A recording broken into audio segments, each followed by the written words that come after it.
Shabbat Shalom. This week in our exciting episode in the Torah reading, we read about Jacob running away from home.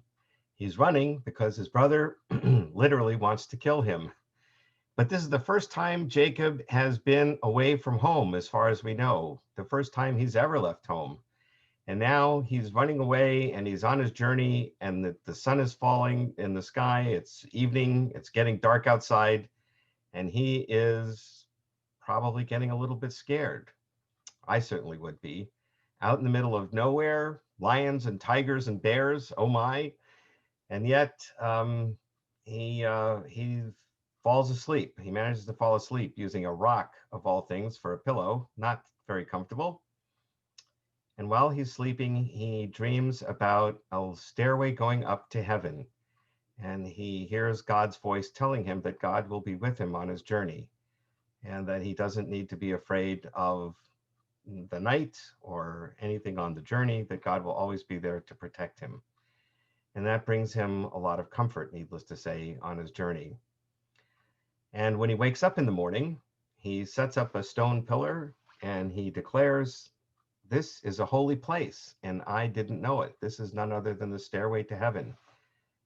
And a holy place, the place of God, and I didn't know it. I thought I was just going to sleep out in the middle of nowhere, and it turns out it's a holy place." And one of the lessons we learn from this is that anywhere we are can be a holy place if we open our eyes, open our spiritual eyes and our spiritual ears, and see the wonder and splendor of the world that we live in.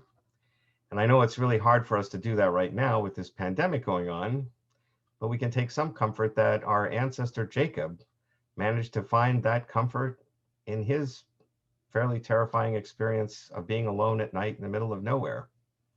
So we too can experience that comfort in our homes, in our nuclear families, celebrating Thanksgiving together, perhaps on Zoom with other family members or friends. And even where we are doing what we're doing, we can make it a holy place.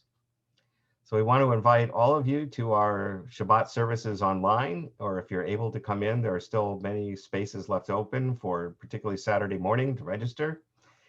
So please join us for Shabbat services Friday night, Saturday morning, and from all of the clergy and staff at Beth Yeshurun, we wish you and your families a happy Thanksgiving and a happy Thanksgiving weekend.